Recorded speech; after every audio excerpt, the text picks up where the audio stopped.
I'm sort of ashamed to admit this, but when I was around 13 years old, music really wasn't a big part of my life yet. It had been over 5 years since I had taken a lesson, and if you had asked me then what I wanted to be when I grew up, I probably would have said I wanted to be an artist. I was super into art and drawing and painting. And then in 8th grade, I started taking lessons again, which took a bit of convincing from my parents, but I was lucky enough to get a teacher who made sure that I was going to play the music that I wanted to play, but he was also into making sure that his students were exposed to all different kinds of music. Shortly after I started lessons, he introduced me to this album, The Cone Concert by Keith Jarrett. Took a couple listens through the entire album, but eventually something just clicked and I had what can only be described as this incredible musical awakening, this musical epiphany. I realized that music, especially instrumental music, wasn't just something that you put on in the background to set the mood or, God forbid, to help you fall asleep. No, music had the power to move you in a much more deep and meaningful way. It had the power to bring joy, to bring tears, to make you feel something other than what you had been feeling otherwise. So this album forever changed my life, but you may be wondering why I have a picture of Chopin crying in the thumbnail instead of Keith Jarrett. Well, not long after I had this musical awakening, a movie called The Pianist came out. And if you're not familiar, this is a movie about a Polish Jewish pianist's struggle to survive the Holocaust, and the soundtrack happens to feature the music of one of the greatest classical composers of all time, Frédéric Chopin. The protagonist in the movie is a radio pianist, and in the beginning of the movie, you see him playing Chopin's Nocturne in C-sharp minor, even as bombs are falling all around him. It's not until a bomb explodes through the wall of the piano studio that he finally stops playing and flees. And then he spends the rest of the movie fighting for his life. He survives in the end, and the first song he plays when he gets back to the radio station is that very same Nocturne he was playing when the bomb started falling. This movie, and in particular Chopin's music, and specifically that Nocturne, had such an impact on me that it inspired me to start writing music. I was officially hooked on classical music, and I no longer wanted to be an artist. I wanted to be a composer. I wanted to spend the rest of my life studying and writing music. If you were to ask me today what the greatest melody I ever heard was, would I say it was that Nocturne? Well, that would have been my answer for a good while, that is, until I happened to stumble upon a greatest hits collection CD of Chopin in my parents' basement, and on the CD were the Nocturnes, the Preludes, the Mazurkas, some selections from his sonatas, and other things that I was already familiar with. But very last on that CD were these curious little things called etudes. But there was one etude that happened to stand out above all the others, and it wasn't because of the impressive technique, it was because of, you guessed it, the melody.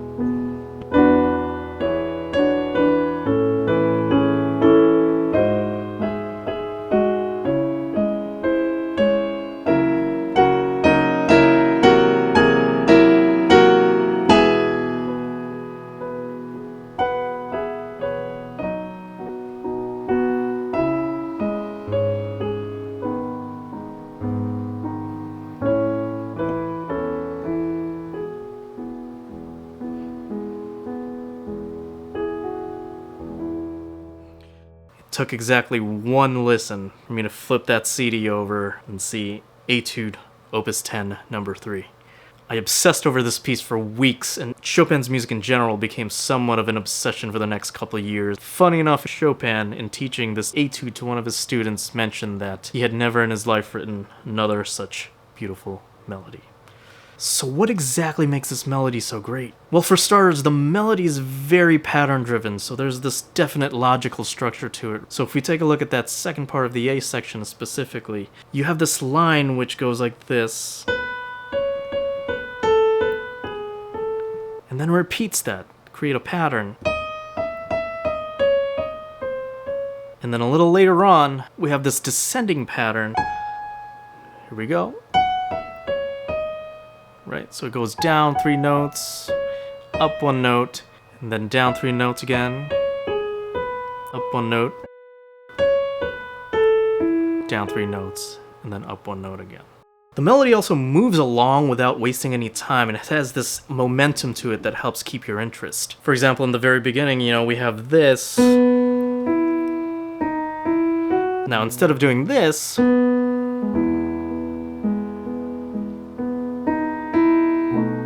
right, he just gives it that 1/4 note and then goes right into that 5 chord. Same thing happens right before we get into the second half of the A section. And then right into here. Next, let's take a look at the contour of the melody. And you're gonna see it forms something really interesting. It forms this nice arch. Now, remember back in English class when you learned about the 4 parts of a narrative or a story? So you have the exposition section, which helps set the scene. Then, of course, the conflict where things go wrong, the climax or the high point of the action, and then the resolution to close things out. So as you can see, there's this arch of drama, much like the arch formed by our melody here. But to make the argument that if a group of notes forms an arch, it's likely to be a great melody would be pushing things a little bit. After all, a scale played up and down also creates an arch, but we can hardly call that a great melody. So does contour not really matter? Well, maybe in most cases, but as we're about to find out, the contour of this melody, combined with one other element of this piece, corresponds perfectly to the arch of a plot, and the result is a melody that tells a story. You see, the narrative arch exists to demonstrate one key thing, and that is that a great story cannot exist without conflict. And I believe music works exactly the same way. Music needs conflict to be interesting, and it does that by creating tension and dissonance and then releasing or resolving that tension. But melody can't do that all on its own. You actually need a combination of melody and harmony. So if we look at this piece or this melody through the lens of a narrative arch, we can argue pretty effectively that measures 1 to 13 form the exposition. Those first couple measures sets the scene, the tone for the piece. It establishes the key of E major by going back and forth between 1 and 5. 1, 5, back to 1 again, and then 5, 1, 5. The next couple of measures are a little more interesting because we briefly tonicize the 4 chord using a secondary dominant, and that's basically any dominant 7 that resolves to a chord other than the tonic or 1 chord, so in this case, the 4 chord or the A major. Alright, so you have this movement here. Right. And then what follows is another secondary dominant, this time tonicizing the 5 chord. So those 2 secondary dominants start to introduce a little bit of tension, but the problem is they ultimately don't go anywhere. No real conflict is created here because if you notice, after the 5 chord, we simply repeat back to the beginning. But that's exactly what we want at this point because it's all just a setup for the real musical drama that's to follow later on. So here's where things get really interesting really fast. The very next chord in measure 14 is something we've already seen, a dominant 7 acting as the secondary dominant that resolves to the 4 like it did earlier. But this time, instead of going to another 5-1 idea like a second-rate composer, what does Chopin do next? He goes to the minor 6, everyone's favorite chord, the minor 6. But even building on top of that, he doesn't simply do a vanilla, he does so through another secondary dominant. So what is it about these secondary dominants that makes them so special? What is it about them that creates extra tension? Well, they have notes that are non-diatonic to the E major scale, or notes outside the scale. So I mentioned that Chopin uses a secondary dominant to get to that minor 6, so that's going to be a G sharp. And in that, you have this note, a C natural, instead of the C sharp that would be in the E major scale. So kind of rewinding back, the second half of the A section sounds like this. And here's our secondary dominant to the C minor, right? Now, Chopin could have done this instead.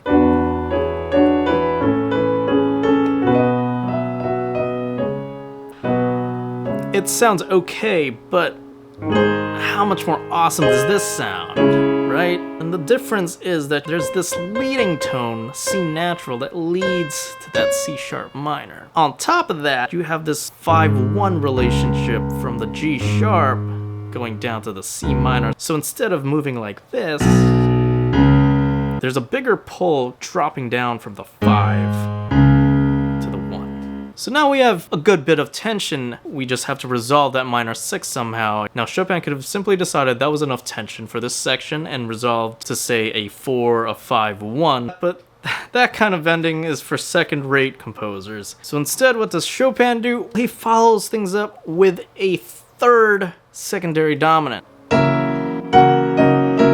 This time leading up to the climax of the piece, that 5-6-4 chord. Except there's one little thing he does extra that just adds a bit more tension, and that's that he converts that secondary dominant into a French augmented 6. Now, don't worry about that if you don't know what that is, but the important thing to note is that it creates this chromatic line in the bass,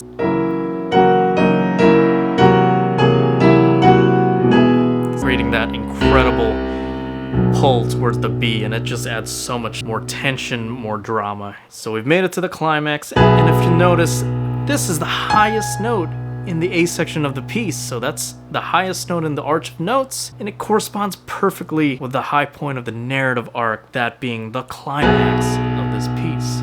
And this is where we enter the resolution section. At this point, you could argue that the resolution should be one without tension. After all, that's what the fourth section of a plot or a narrative would have us do, and musically, we want to eventually, release any sort of tension that we've created so far. And I think Chopin was very much aware of this. Genius that he is, Chopin managed to create this sort of pseudo-tension using what we're going to see is a deceptive cadence and one very special chord. So here we are again at the climax, that 5-6-4, which resolves to a proper 5. And then the next chord, a deceptive cadence, minor 6. Now we call it deceptive because it's supposed to go to the 1, but again, that would be boring and predictable. I mean, just think of your favorite drama, whether that's a TV show or movie. Imagine if all the good guys in Game of Thrones ended up living in the end. That would make for a pretty boring and predictable ending. The truth is, you need a little bit of tragedy even in the final moments of the resolution of a story to make things less predictable and ultimately more interesting and more memorable. And that's what this minor 6 chord does here for the music. And from here, we could have done something like another, 4-5-1, but Chopin pulls out one very special chord that to me is the greatest moment in this entire piece. And that, my friends, is the minor 3.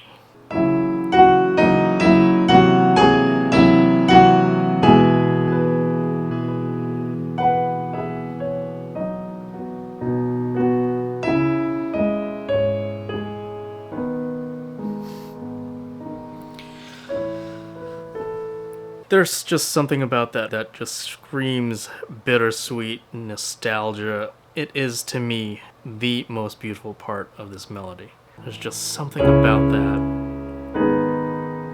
And then what follows is a 4-5-6-4 again, but Chopin squeezes one more ounce of genius into this piece. The cherry on top, if you will, by adding this minor 4 to the end of the piece.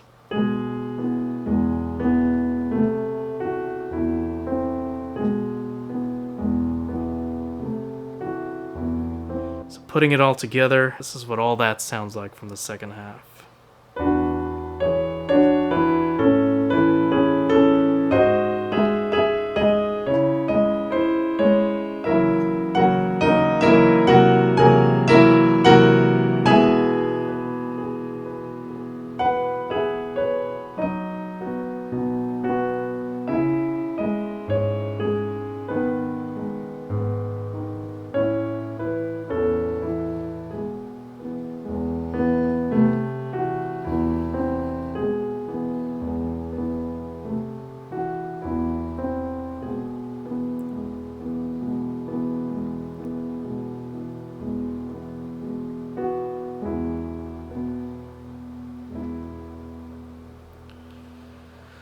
God help you if you stayed through all that, but I sure do hope I was able to convince you of the greatness of this piece and of this melody. But I know we all have our opinions, and I'd love to know what you guys think is the greatest melody ever written.